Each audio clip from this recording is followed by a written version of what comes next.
이서동 순방 옮기고 이 자리에서 첫 법회네요. 네. 감사합니다. 네. 자, 그러면 진도를 계속 나가도록 하겠습니다. 오늘은 31페이지 중간부터 시작하겠습니다.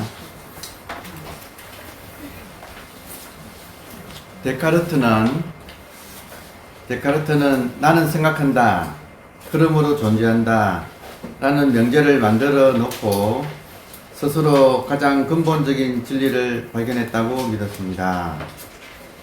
하지만 그는 사실 가장 기본적인 오류를 범한 셈입니다. 생각을 자기 존재라고 착각한 것이지요. 네, 여기까지 보겠습니다. 데카르트의 유명한 전제지요. 사실은 이 말로 비롯해서 근대가 시작되었다고 하는, 근대의 시작은 생각하는 나가 주인이 된 시대라고 말을 합니다. 실제로. 그래서 나는 생각한다, I think, therefore I am. 나는 생각한다, 고로 나는 존재한다. 이게 가장 근본적인 진리라고 믿었는데, 지금 톨레의 이야기는 그는 가장 기본적인 오류를 범했다. 왜냐? 생각을 자기 존재라고 착각한 것이다. 그러면 이 말을 바로잡기 위해서는 이런 말을 덧붙일 수가 있어요. I think, therefore I am. 이 말에다가 I don't think. 난 생각하지 않는다.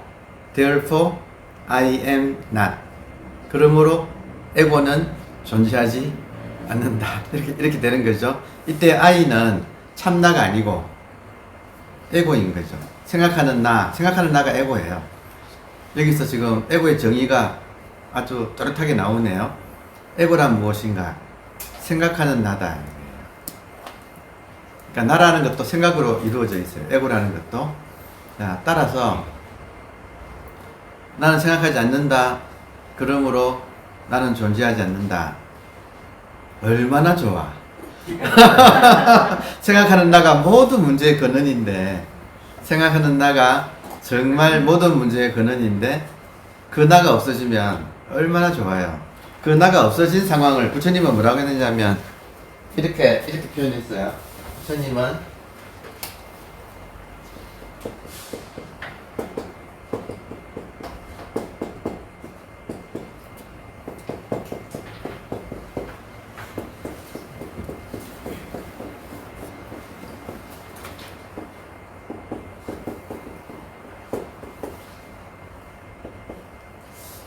아마 부처님이 하신 말씀 중에서 가장 유명한 것 중에 하나일 거예요. 상황만 있고 작자는 없다. 이때 작자는 이제 에고가 되겠죠. 그러니까 진실은 뭐냐면 인간이 한 생각을 멈추면 상황만 있고 거기에 나라고 하는 것은 없다는 거예요. 여기에 지금 우리가 공부를 통해서 요거를 우리가 납득할 수 있으면 매사에 생각하는 나 없이 상황을 파악하는, 거기서 이제 지혜가 생각을 거치지 않고 나오는 지혜, 이제 그게 정말 중요한 거죠. 그래서 기왕 적었으니까 상황을 불교에서는 뭐라고 부르냐면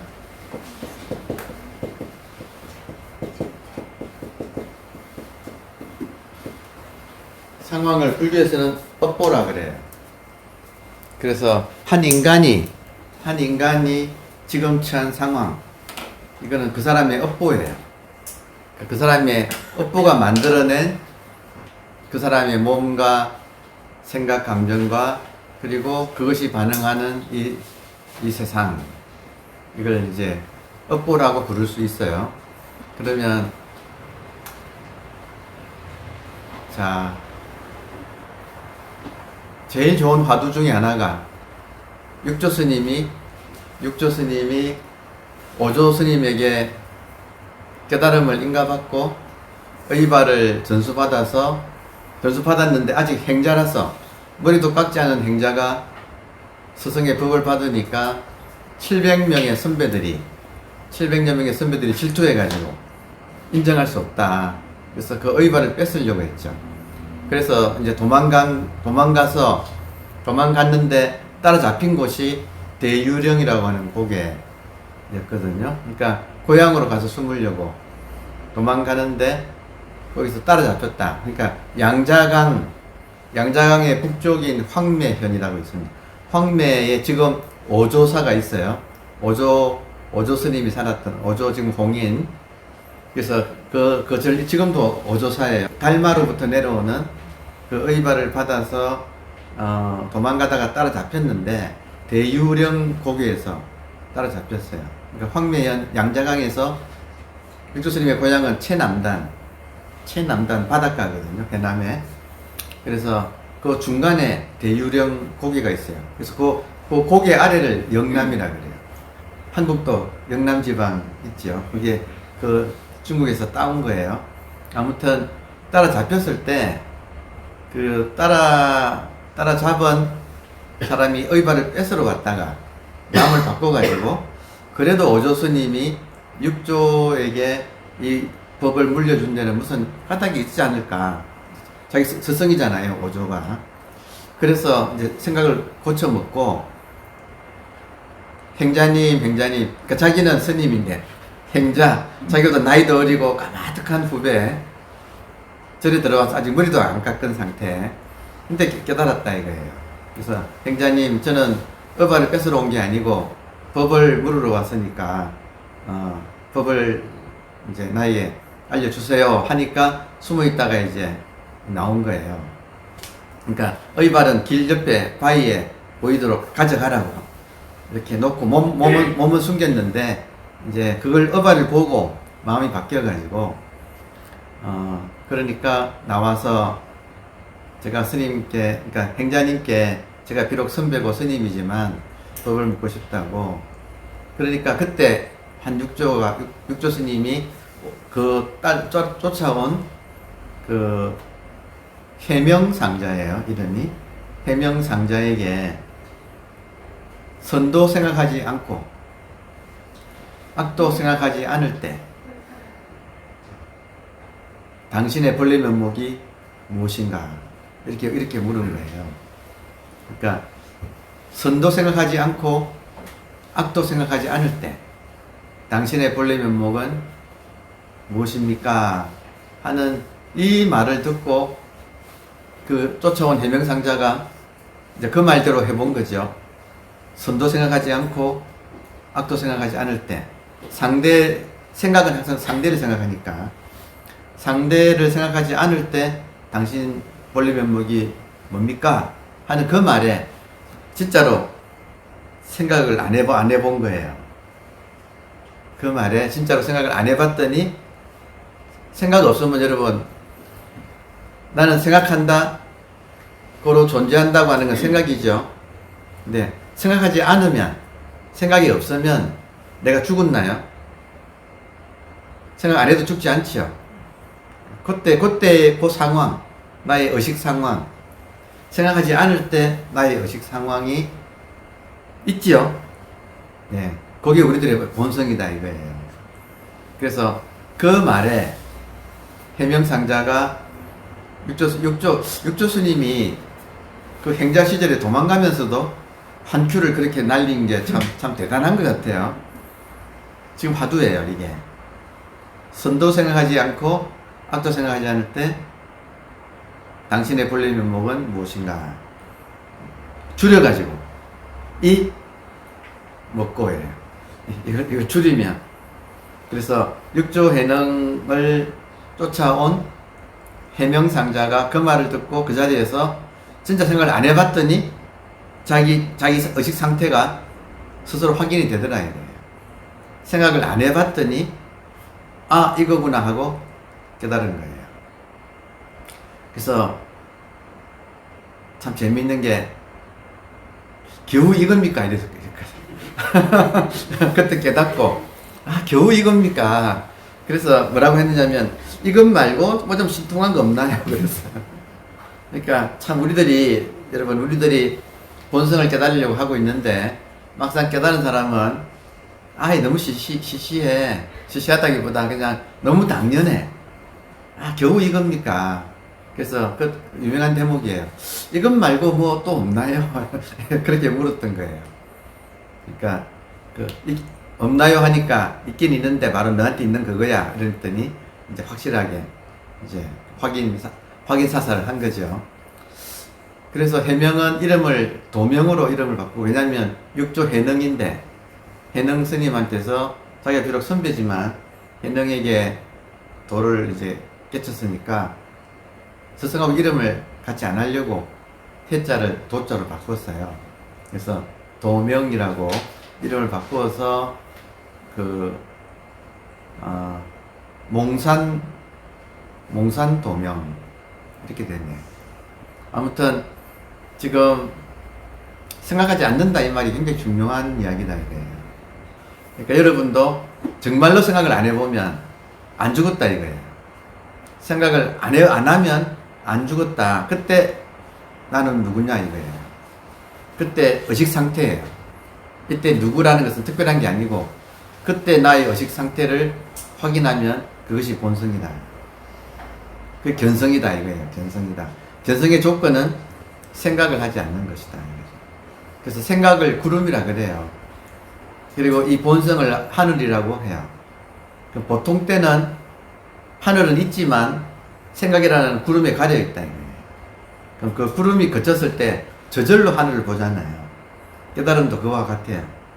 그러니까 지금 생각 하나가 멈추어지면 바로 하늘이 드러난다. 그래서 깨닫는 거예요. 견성이란 것이. 돌아와서 부처님의 이 말도 여러분 지금 재미있죠? 자, 그러면 지금 생각이라는 문제를 가지고 말란 김에 요 다음에 나오니까 거기서 제가 말씀드릴게요. 자, 계속 이어서 보겠습니다. 우리들 대부분이 그렇지만 머릿속 헤아림을 불교에서는 분별사량이라고 정확하게 헤아림은 사량이에요. 생각한다, 양을 생각한다. 양을 헤아린다. 사량을 쫓아가다 보면 문제와 갈등이 끊임없이 일어납니다. 이 문제와 갈등이 일어나는 이것을 12연기로 계속 부처님은 설명을 해줬죠.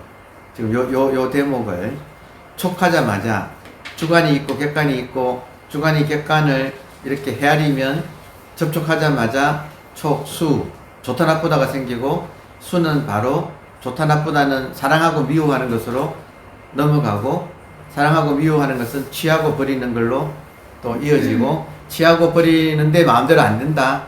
그럼 갈등이 일어나서 생로병사의 고통이 끊임없이 돌아간다. 지금 그게 12연기잖아요. 지금 요 문제와 머릿속 헤아림을 쫓아가다 보면 문제와 갈등이 끊임없이 일어납니다. 그 결과 미친 듯이 복잡한 세상에 휩쓸리게 됩니다. 요즘 미친 듯이 복잡한 세상이에요. 그리고 세상은 조각조각 부서진 우리들 마음을 고스란히 반영하고 있습니다. 그러니까 참 재미있는 게 만약에 내가 괴로운 세상에서 살고 있다 그러면 나의 이 의식의 상태가 불교에서는 식이라고 하는데 의식의 상태가 계속 그 세계를 만들어내고 있는 거예요. 그러니까 요즘 젊은이들을 좋아하는 말로 쓰면 불러오고 있는 거예요. 자기의 의식, 자기의 마음이 현상 세계를 불러오고 있다. 이게 하나의 법칙이에요. 그러니까 이것을 12연계에서는 무명 지금 미혹한 거, 모르는 거 이거, 무명이 행업, 계속 행업을 쌓아간다. 무명이 어리석음이 행업을 쌓아가면 식은 또 업식이거든요. 그 업이 정보화되어서 인간한테 저장되는 거예요. 그러면 저장된 정보에 의해서 명색, 이름을 붙여서 색에다가 이 물질 세계에다가 이름을 붙여가지고 식이 만들어내는 명색 세계를 살아요. 이게 인간이 지금 살고 있는 법칙이에요. 그래서 인간의 식이, 이 업식이 돼지 눈이면 명색은 돼지 세계가 펼쳐지고, 인간의 업식이 부처 눈이면 이 세계는 불국토가 펼쳐지는 거죠. 그러니까 이게 식이 명색을 만드는, 지금 12연기에서 무명은 어리석음, 행은 행업, 행동이 계속 반복되는 거. 그러면 업식이 그 업에 의한 식, 정보가 잘못된 정보죠. 이게 쌓여가지고 그것이 명색을 만들어내고 이 세계에다 이름 붙여가지고 관념을 붙여놓는다 이거죠. 그러면 이제 접촉하자마자 좋다 나쁘다, 사랑한다 미워한다, 취하고 버리고 이런 일들이 벌어져서 고통이 벌어진다. 이게 지금 인간의 실상이다 이거죠. 여기 부처님께서 깨닫고 가르친 아주 골수다 이거죠. 제일 먼저 초전법령, 깨닫고 제일 먼저 가르친 게 이거다 이거죠. 이게 인간의 실상이다. 요거를 바로잡으려면 지금 나는 생각하는 나를 나로 알고 있는 이 잘못을 바로잡는 것이 핵심이다. 지금 그런 의미에서 이렇게 나오고 있습니다. 자, 세상은 조각조각 부서진 우리들 마음을 고스란히 반영하고 있습니다. 자, 그래서 깨달음이라는 것은 만물의 배경을 이루는, 만물의 배경을 바탕이라고 불러요. 불교에서는 배경 혹은 바탕. 여러분, 온갖 바다에 파도가 치고 있는데 파도의 배경은 뭐예요? 파도의 바탕은 뭐예요? 바닷물이죠. 지금 온갖 파도가 치는 파도의 모습이 이 삼라만상이에요. 그리고 이 삼라만상을 이루는 것의 배경, 바탕을 이루는 하나, 그건 하나다 언제나. 여러분, 바다는 하나지요? 그렇죠? 바다는 하나예요. 그 하나의 상태에 머물러, 깨달음이란 것은 만물의 배경을 이루는 하나의 상태에 머물러 전체성으로 살아가는 것이고, 따라서 평화로운 상태입니다. 깨달음은 지금 톨레 입장에서 이런 식으로 깨달음을 정의를 한 것은, 여러분 엄미해 보세요. 제가 이 책을 교재로 선택한 이유 중에 하나가 이런 식의 깨달음의 정의가 좋다 이거예요. 톨레가 나름대로 서구적인 언어를 가지고 깨달음을 이런 식으로 딱 정의해 놓고 하는 이런 것들이 훌륭하다. 우리가 굉장히 배울 만하다. 그래서 지금 이렇게 지금 이야기를 하고 있는데, 이것을 한번, 항상 저는 여러분하고 공부하면서 항상 자초지종을 좋아해요. 자초지종이 무슨 말이냐면, 자는 뭐부터예요. 처음부터, 이른다, 종은 끝이에요. 자초지종은 처음부터 끝까지 어떻게 흘러가는가를 한번, 지금 깨달음을 톨레는 이런 식으로 표현했지만, 한번 저는 항상 자초지종을 좋아해서 이 대목에서 소위 말하는 동양에서는 그러면 깨달음을 어떻게 보는가를 간단하게 한번 자초지종을 설명을 드려볼게요. 지금 나는 생각한다, 고로 나는 존재한다, 요거하고 연결되어 있어요. 깨달음의 과정을 가장 정교하게 압축해서 해놓은 것은 대성불교를 출발시킨 대성기신론이라고 하는 마명조사의 책이 있어요. 거기에 깨달음을 이렇게 설명했어요.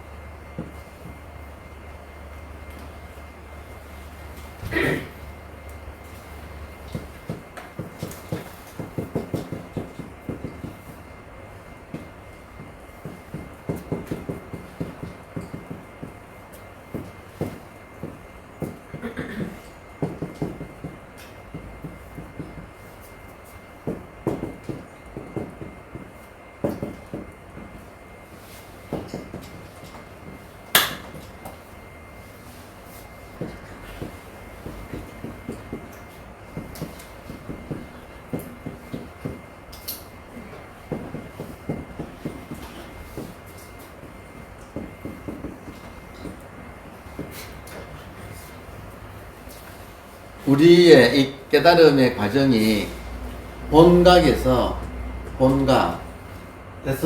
불각, 우리가 지금 불각 상태예요. 그러니까 모든 인간이 처음 태어났을 때는 본각 상태로 누구나 본래는 본각이에요. 본래 깨달아 있어요. 사실은 모든 사람이 본래 깨달아 있어요. 그런데 생각의 구름에 덮여가지고 생각의 구름에 덮여서 지금 불각 상태예요. 지금 우리는 일반 인간의 지금 상태가 불각 상태예요. 자, 여기서 여기 보세요. 톨레는 본각은 말하지 않아요. 원시인에서 진화해가지고 현재 우리가 생각을 중심으로 살아가는 불각 상태에 살고 있다고 톨레는 이야기하지요. 그래서 진화론자예요. 말하자면 서구인들은 기본적으로 진화론적인 입장을 가지고 말을 하기 때문에 본각은 이야기 안 하고 불각부터 이야기를 해요. 근데 이 불각도 지금 원시인부터 현대인까지 진화해 와서 지금 에고의 상태, 불각이 에고의 상태입니다. 에고. 인간은 본래는 부처였다는 거예요. 근데 지금 에고 중생의 상태로 지금 살아간다. 근데 공부를 해서 시각은 시작할 때 시자인데 요거 비로소 시자예요. 그러니까 시각은 비로소 다시 각을 찾는다는 거예요. 그러니까 시각은 비로소 다시 각의 세계로 들어와서 구경각은 그 깨달음이 완성되는 구경, 마지막이란 말이잖아요. 그러니까 구경각. 그래서 대승기신론에서는 인간의 깨달음 단계는 본각, 불각, 시각, 구경각. 그리고 이 각의 세계를, 자,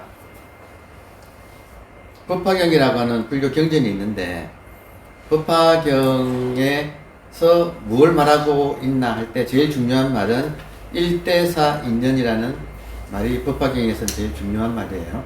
일대사 인연. 하나의 큰 일, 그 인연. 그러니까 석가모니 부처라고 하는 분이 2500년 전에 세상에 나왔는데 왜 나왔는가 하는 설명이 법화경이에요. 그럼 법화경에서는 왜 나오셨는가? 일대사 인연 때문에 나왔다. 그러니까 일대사 인연은 뭐냐? 지금 인류의 상태가 불각인데 시각 구경각으로 만들려고 석가모니 부처님이 나오셨다 이거예요. 그게 일대사 인연. 부처가 이 세상에 출현한 이유는 인간의 상태가 본각인데 그걸 까먹고 불각으로 고통 속에서 사니까 그 사람들을 시각 구경각으로 완성시키려고 나왔다. 그러면 각이라고 하는 것은 네 가지가 있다. 이렇게 이야기를 해요. 법화경에 나오는 말이에요. 그러니까 말이 나온 김에 설명드리면 각에는 네 단계 개, 시, 오, 이 네 가지 단계가 있다. 그래서 부처님이 뭘 했느냐? 불각인 중생들에게 깨달음을 개, 열어서 시, 보여주고 오, 깨닫게 해서 입, 부처의 세계로 들어오게끔 이끌기 위해서 부처님이 나오셨고 평생 살아온 것이 깨달음을 시, 오, 입을 한 것이 부처님의 일생이었다. 이게 법화경의 전체 내용이에요. 그러면 이렇게 해서 이런 지금 부처님도 그러셨고 지금 톨레도 나름대로 깨달음을 얻고 이런 책을 써서 우리에게 조곤조곤 이 이야기를 들려주고 있어서 우리는 이런 공부를 통해서 결국엔 어떻게 하자는 거냐? 깨달음이 결국은 뭐냐 할 때 시각이 깨달아서 살아가는 인간의 모습이 과연 무엇인가 할 때 시각과 구경각이 하나가 된 것. 시각, 비로소 깨닫고 그리고 깨달음을 완성하는 이것이 하나가 된 것을 중도라고 불러요. 젊은 분들을 위해서 아예 처음 배워.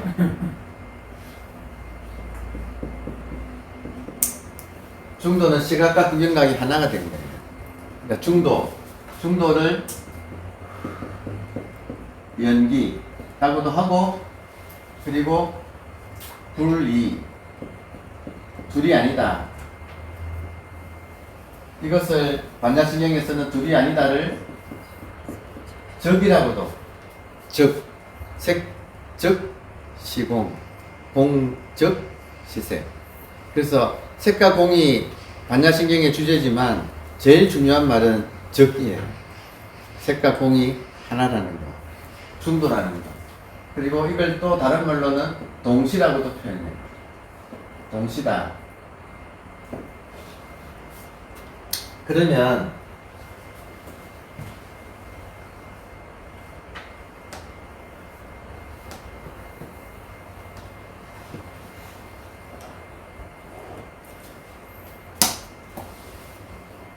본각이었는데 불각 상태에 살다가 시각이 된 것을, 처음 우리가 시각이 된 것을 어떤 상태가 시각이 되었느냐 할 때, 아까 해명 상자가 의발을 뺏으러 왔다가 마음을 바꿔먹고 진리가 무엇입니까? 도가 무엇입니까? 라고 물었을 때, 생각하지 않을 때, 너가 누구냐 할 때, 생각이 사라지면, 여러분, 생각이 사라진 우리의 마음.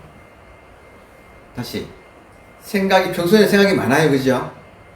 분별 사량이 많아요. 헤아림이 많아. 근데, 그런, 생각하지 마. 진짜 생각 안 할 때. 그때, 우리의 상태가 어떻게 되느냐? 그거를 무심이라고 부릅니다.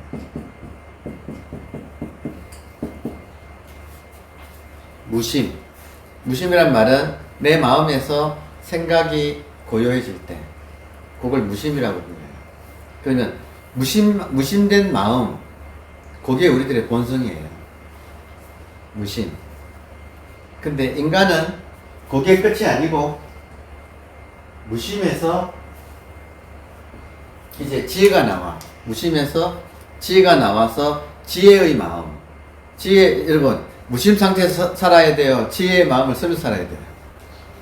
지혜의 마음을 쓰면서 살아야 돼요. 무심으로는 꼬다는 보릿자루 같아. 그러니까, 그거는 공부의 단계예요. 시각이에요. 근데, 구경각은 무엇이 구경각인가? 평상심이 구경각이에요. 여기서 무심, 평상심이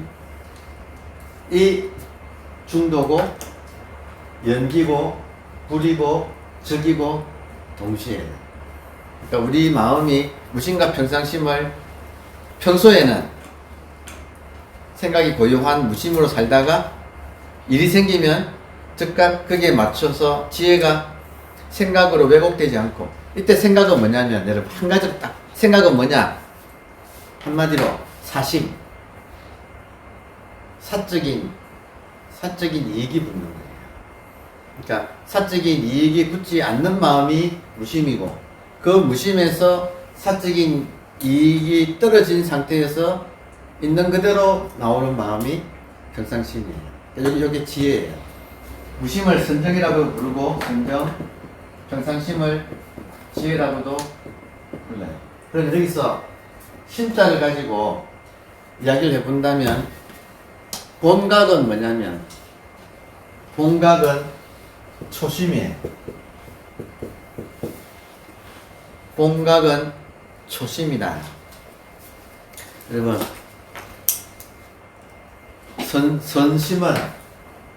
선심은 초심이다. 이런 말 들어보신 적 있죠? 책 제목에 지금 샌프란시스코에 스티브 잡스가 젊을 때 선센터에서 수행했어요. 그 선센터에 가수원이 있었는데 거기서 울력을 했어. 스티브 잡스가 젊을 때 샌프란시스코 선센터에서 수행하면서 울력 알죠? 시간 날 때 이제 노동을 하는 거죠. 울력을 한 과수원에 이게 사과밭이었어요. 그래서 애플이라는 상호가 거기서 나왔어. 그러니까 지금 여러분들 애플 핸드폰 지금 쓰시는 분 있죠? 그러니까 샌프란시스코에 스티브 잡스가 공부했던, 참선했던 그 수도원을 세운 사람이 스즈키 순류라고 하는 일본 묵조선 선사예요. 그분이 쓴 책 이름이 선심 초심이에요. 영어로는 젠 마인드, 비기너스 마인드 이렇게 되어 있어요. 그러니까 선에서는 불각이 시작이 아니고 처음에는 누구나 본각이다. 그 본각을 다른 말로 하면 초심이다. 그러니까 우리 수행의 목표는 본각과 구경각의 지금 전체가 하나가 되는 거거든요. 다시 말하면 본래 상태로 돌아가는 거예요. 그러니까 빼기다, 내려놓기다, 쉬는 공부다 이런 말을 하는 이유가 여기에 있어요. 그래서 본각은 초심이다. 불각은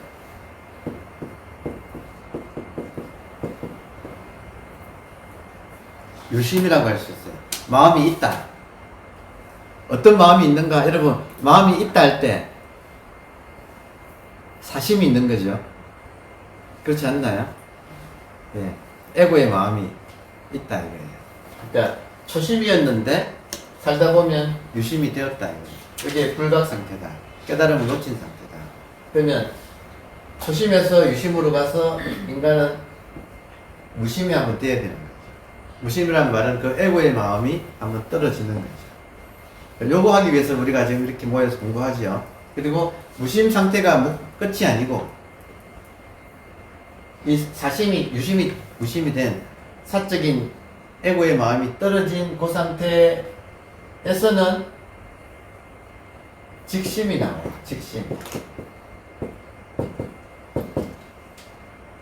직심은 사심이 아니고 사심에 왜곡된 마음이 아니고 그대로 무심해서 이 상황이 그대로 나오는 것.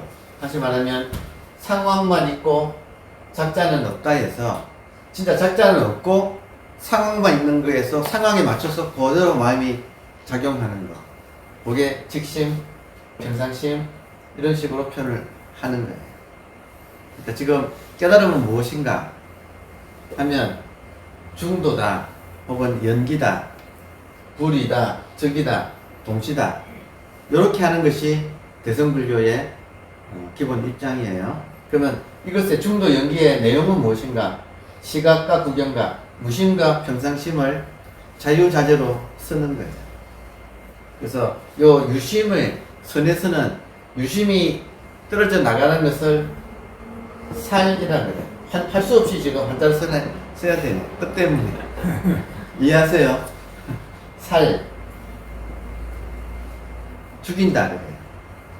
사심을 죽인다. 평상심은 활. 살린다. 죽고 산다. 여기 기독교인 계시니까 살, 활, 동시라는 말, 또 다른 말로 자제. 살, 활, 자제. 자유자재. 살, 활을 자유자재하는 게 깨달음이에요. 그러니까 선에서 딱 깨달음을 정의한다면 살, 활, 자제. 죽였다 살리는 것을 자유자재로 한다. 뭘 죽이느냐? 유심을 죽여서 무심으로 가고, 뭘 살리느냐? 무심을 평상심으로 살립니다. 그래서 살활자재. 기독교에서는 살을 뭐라고 하느냐? 십자가라고 해요. 스스로 자기의 에고를 스스로 죽는 가장 모범이 십자가에 예수님이 십자가에 달린 거. 그게 살이고, 십자가에 달려서 어떻게 되죠? 평상심은 부활을 한 거다. 십자가와 부활. 이게 기독교의 핵심이잖아요. 그러니까 십자가와 부활이란 말이나 살, 활, 자제란 말이나 무심, 평상심의 중도란 말이나 지금 시각, 구경각을 자유자재로 하나가 된다. 동시다. 적이다. 색적, 시공, 공적, 시색이다. 이런 말이 전부 다 지금 같은 말이다. 깨달음이 뭐냐? 요렇게 중도, 연기, 불이, 적, 동시, 자제 요렇게 딱 떨어지면 훨씬 더 여러분 자초지종이 되지 않나요? 그러면 내가 지금 어느 단계에 있느냐? 자기를 돌아봐서 내가 지금 유심이냐? 그러면 내가 무심이 먼저 되는구나. 무심을 발견해야 돼. 자기 안에서 무심을 발견해야 돼요. 어떻게 발견하는가? 방법은 생각하지 말라. 그럼 넌 뭐냐? 이게 무심을 발견하는 가장 지름길. 생각하지 말라. 그럼 너는 뭐냐? 그때 나는 무심이다. 무심을 발견하고 거기서 그 무심이 확립되면 에고는 현저히 힘이 빠져가지고 이제는 맥을 못 춘다. 그러면 에고가 사라진 상태에서는 상황만 있고 에고는 없기 때문에 상황에 맞는 지혜가 인간한테는 튀어나온다. 그러면 정광석화처럼 금강왕의 복음을 빼서 일을 처리하고 일 끝나면 칼집에 잘 넣어둔다. 복음이 칼집에 넣어둔 상태는 무심, 꺼내서 쓰는 상태는 평상심, 무심, 평상심, 살활 자제를 하는 삶이 깨달음의 삶이다. 여러분 조금 더 명료하게 우리가 지금 요 대목에서 한번 돌아봤습니다.